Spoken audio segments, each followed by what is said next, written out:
Bonjour, moi je suis le docteur Quintance, je suis en charge du service d'urologie du CHPG et donc on traite le sujet de l'adénome de la prostate. Donc le sujet de l'adénome de la prostate, c'est un sujet extrêmement fréquent, extrêmement banal qui touche la plupart de nos patients. Tous les hommes passés un certain âge, à partir de 50 ans, 60 ans, sont touchés plus ou moins par ces troubles fonctionnels.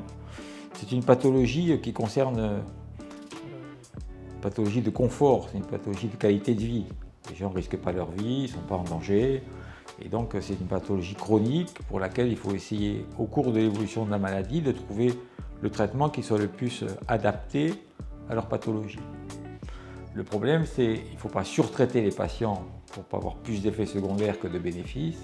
Et à l'inverse, il faut les traiter suffisamment pour qu'on trouve un résultat fonctionnel correct. Donc ce traitement de l'adénome de la prostate, au cours de l'évolution de la maladie, on est obligé de l'adapter aux symptômes et aux résultats fonctionnels et au confort du patient. Donc en général, on commence par des traitements à minima, plutôt par des médicaments, qui sont soit efficaces, et à ce moment-là on peut les poursuivre, soit pas complètement efficaces, soit pas complètement bien tolérés, et à ce moment-là on a envie de trouver une solution complémentaire, alternative, pour apporter un confort meilleur. Donc le Rezum, c'est une stratégie qu'on a mis en place de façon à trouver cette marche intermédiaire. L'idée au départ, c'était éventuellement de l'associer aux médicaments en complément du traitement déjà en place. On accepte l'idée que le résultat du Rezum va être moins efficace que la chirurgie. On adapte le traitement, l'indication pour des patients qui ont une prostate relativement petite, parce que dans la philosophie de ce traitement, on voudrait vraiment en même temps faire une démarche, un parcours de soins qui soit moins invasif. C'est-à-dire, on ne va pas au bloc opératoire, on ne voit pas l'anesthésie, si on n'a pas une vraie anesthésie, c'est quelque chose qui est beaucoup plus light, beaucoup plus léger, de façon à ce que ça s'inscrive dans la continuité d'une prise en charge non agressive, non chirurgicale.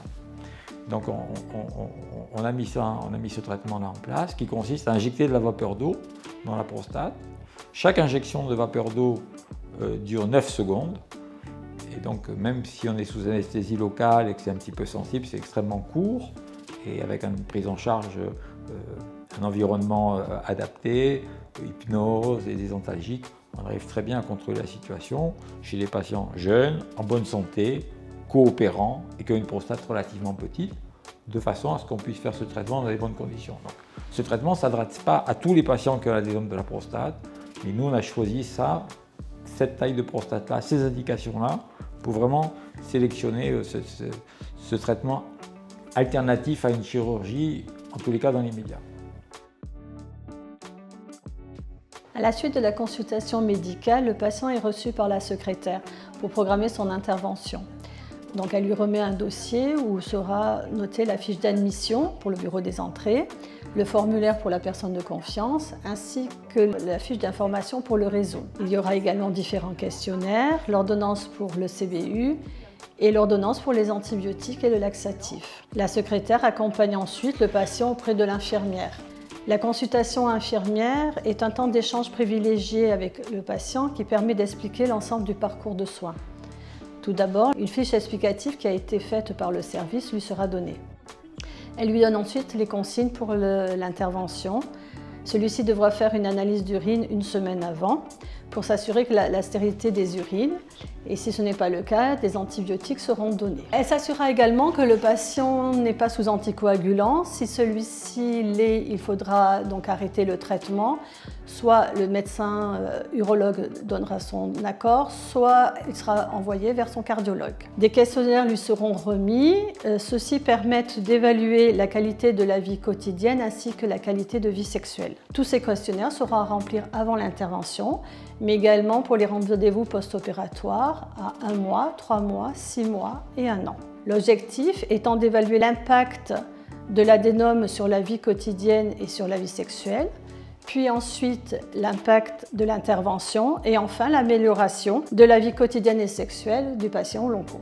La semaine précédant l'intervention, une infirmière appellera le patient pour refaire un topo et vérifier que le CBU est bien stérile. Au CHPG, l'intervention n'est pas réalisée au bloc opératoire, mais dans une salle ISO 7 à la consultation, qui est identique à celle d'un bloc opératoire. L'arrivée dans le service d'hospitalisation a lieu en début d'après-midi, 1h30 avant l'intervention. Et avant de descendre à la consultation, le patient sera perfusé pour administrer un traitement qui a pour objectif de détendre et de diminuer le risque de douleur. À l'arrivée dans le service de consultation, une première infirmière prendra en charge le patient pour que le médecin réalise une anesthésie locale. Après l'anesthésie, le patient sera accompagné vers une autre salle dite salle ISO 7. À son entrée en salle ISO 7, le patient est pris en charge par une infirmière et une aide-soignante. L'aide-soignante est formée à l'hypnose conversationnelle et elle pourra proposer en complément au patient le gaz Antonox qui va l'aider à se détendre. Le médecin peut ensuite commencer le traitement Rezum. À la fin de l'intervention, une sonde vésicale est posée pour 4 à 5 jours. Le patient retourne en service d'hospitalisation et sortira le lendemain matin. 4 à 5 jours plus tard, il revient donc au service de consultation pour l'ablation de la sonde. Après le retrait de celle-ci, le patient reste quelques heures en surveillance pour revoir s'il reprend bien ses mictions. Celle-ci s'accompagne d'une débimétrie ainsi que d'une échographie pour résidus post-mictionnels. Le suivi post-Rezum se fera sur 1 an. Chaque rendez-vous a 1 mois, 3 mois, 6 mois et 1 an. Le contrôle se fera à l'aide des différents questionnaires, mais également par une débimétrie et une échographie post-mictionnelle. Depuis la mise en place du Rezum au CHPG, et grâce à des questionnaires de satisfaction, l'équipe d'urologie a pu mettre en place un protocole qui a permis d'améliorer la prise en charge du patient et surtout de diminuer le risque de la douleur.